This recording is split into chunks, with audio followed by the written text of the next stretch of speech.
આપના ડેડિયાપાડા ધારાસભ્ય ચૈતર વસાવા જેલમાંથી જામીન પર મુક્ત થયા પછી ભરૂચ નર્મદા જિલ્લાનું રાજકારણ ગરમાયું છે। તેમણે જેલ દરમિયાનની ત્રાસદી અને રોડ રસ્તા માટેની પદયાત્રા વિશે સનસનાટી નિવેદન કર્યું, તેમજ ભાજપે તેમને પક્ષમાં યોગદાન આપવા કેબિનેટ મંત્રી પદની ઓફર કરી હોવાનો આક્ષેપ લગાવ્યો છે।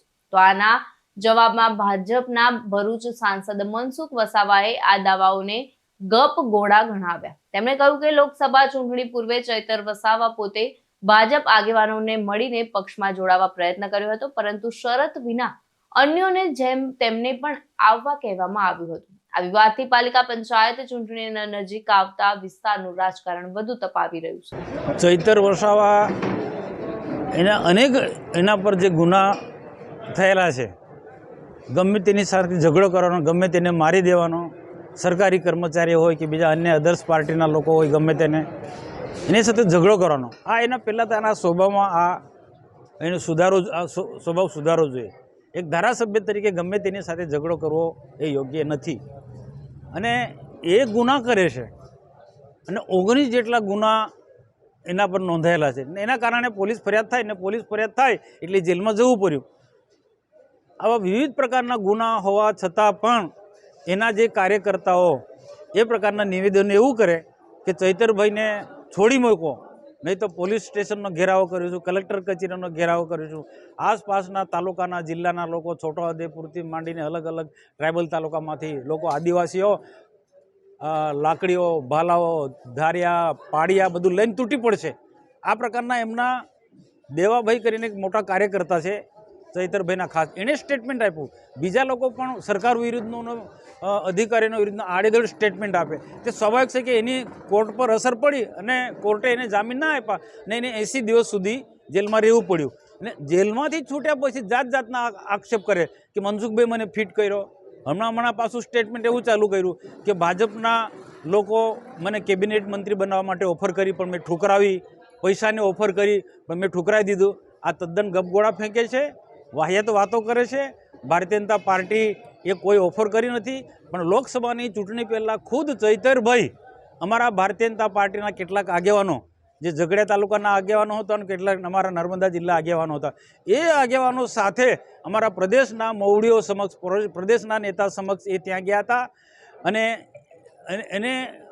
એને જે પણ માંગણી કરી હશે, મંત્રી પદની માંગણી કરી હશે અથવા તો જે પણ કોઈ શરત મૂકી હશે, પણ પાર્ટીના નેતાઓએ સ્પષ્ટ કહી દીધું ચૈતરભાઈને કે તમારે આવવું હોય તો કોઈ પણ શરત વગર તમે આવો, તમારા વિસ્તારના કામો થશે, એ અમારી જવાબદારી।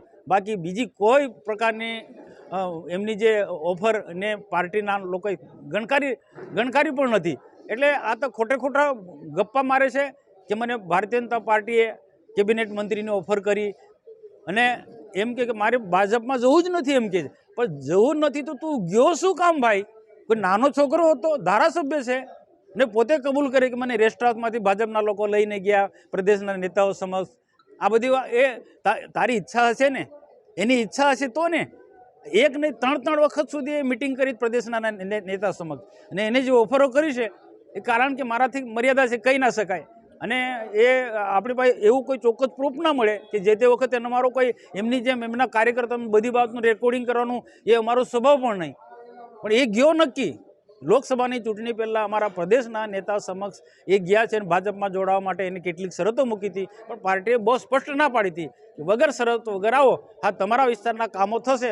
આ બીજા બધા લોકો આવે છે, કોંગ્રેસના લોકો આવે, બીજી પાર્ટીના લોકો, આખા ગુજરાતના, આખા દેશમાંથી જેની સત્તા છે ને જેને કામ કરવું તેવા લોકો આવે, તો તે રીતના એ વગર સત્ય તમે આવો, આ સિવાય બીજું કશું નથી। તમારા પાર્ટીના કયા નેતા એવા છે જે એમને ભાજપમાં લાવવાનો પ્રયાસ કરી રહ્યા છે? આમાં શું છે, ધારાસભ્ય છે એટલે કોઈ ને કોઈ રીતના કેટલાક ધારાસભ્યો પણ એમના નજીકમાં હોય, બીજા પાર્ટીના આગેવાનો હોય, એમના પણ કોકના કોઈ અંગત સંબંધો હોય, અથવા કોઈક જૂના પુરાના સંબંધોના કારણે આ બધા લોકો સમક્ષ ચૈતરભાઈએ પ્રયાસો કર્યા છે ભાજપમાં આવવા માટે।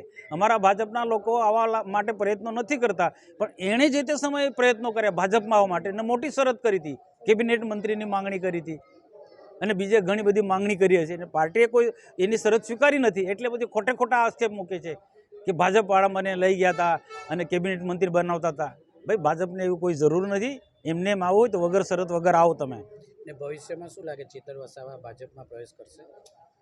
મને નથી લાગતું જે પ્રકારના એ સ્ટેટમેન્ટ મૂકે છે અને ભાજપને ગાળો દે છે અને ભાજપ સરકારને ખોટી રીતના બદનામ કરે છે, ચિતરે છે અને જે વધુ પડતી સરકારના વિરુદ્ધમાં જે બોલે છે એ જોતાં મને નથી લાગતું કે ભાજપમાં એ આવે.